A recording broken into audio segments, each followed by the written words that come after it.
Memang ada yang mengatakan, ya kan bisa saja Ustaz, ambil ilmunya, ambil baiknya, buang buruknya. Nah, untuk bisa mengambil baik dan membuang buruk itu perlu apa? Perlu ilmu. Sementara saya ini masih sangat jahil, masih sangat awam.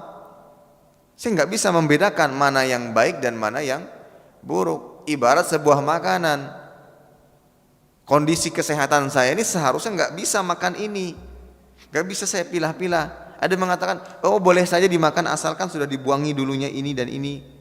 Anda nggak boleh makan ini, makan jeroan nggak boleh. Ya saya tahunya ya sudah saya makan seluruhnya, saya nggak tahu gitu. Maka nggak bisa digunakan kaidah ambil baiknya dan buang buruknya, terutama bagi penuntut ilmu baru. Nggak bisa. Jadi dia harus selektif. Bukan ingin menghukumi ustadz-ustadz lain, tidak. Ini salah satu bentuk kehati-hatiannya. Kenapa nggak belajar dari sana?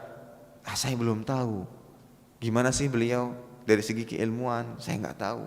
Saya tahunya Ustadz A yang memang masyhur dari keilmuannya, dari penyampaiannya tidak lepas dari Al-Quran dan Sunnah, masyhur gitu. Silahkan. Terutama bagi mereka-mereka yang baru belajar.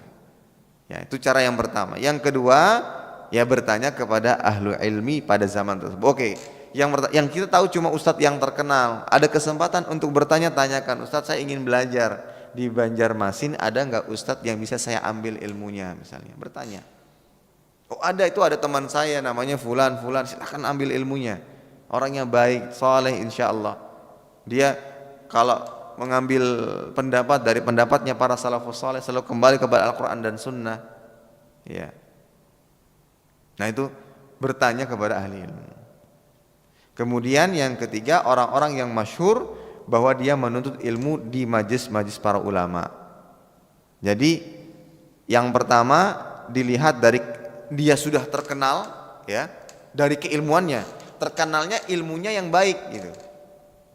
Contohnya kayak para syekh, mungkin saat ini ada di Madinah, di Makkah, yang masyhur, yang tidak diragukan kebenaran atau tidak diragukan keilmuannya, yang selalu kembali kepada Al-Quran dan Sunnah. Kemudian yang kedua, kalau tidak tahu ya kita bertanya kepada ahli ilmu yang masyhur tadi. Ya, di daerah saya ada nggak ustadz yang bisa saya ambil ilmunya, yang saya ingin belajar dengannya, ada apa tidak? Bukan ingin menghukumi orang lain, ini perlu dicatat. Kita tidak menghukumi, oh berarti saya ini nggak layak dong, berarti ustadz itu nggak layak dong. Bukan, ini salah satu bentuk kehati-hatian seseorang, individu, karena dia baru masuk dan dia baru mulai belajar, dan dia takut sekali kalau seandainya dia salah dalam memilih. Makanya dia hati-hati, bukan ingin menghukumi orang lain gak pantas diambil ilmunya, tidak. Itu bukan ranahnya.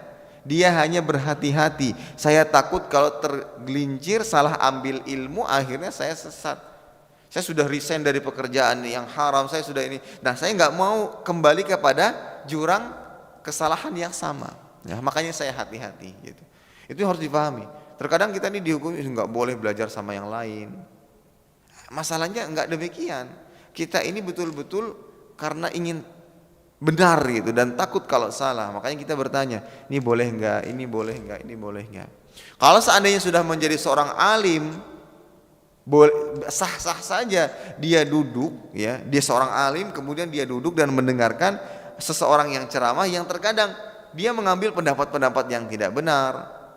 Kenapa? Karena seorang alim ini bisa memilah dan memilih. Oh ini enggak benar, ini benar. Dan mungkin dari situ dia bisa membuat buku, bantahan, penjelasan, dan yang semisalnya. Tapi kalau kita sebagai awam, ya takut sih. Kalau saya pribadi ya pilih-pilih. Bukan hanya sekedar ikut-ikutan orang lain, karena kita semuanya akan diminta pertanggungjawaban kelak pada hari kiamat.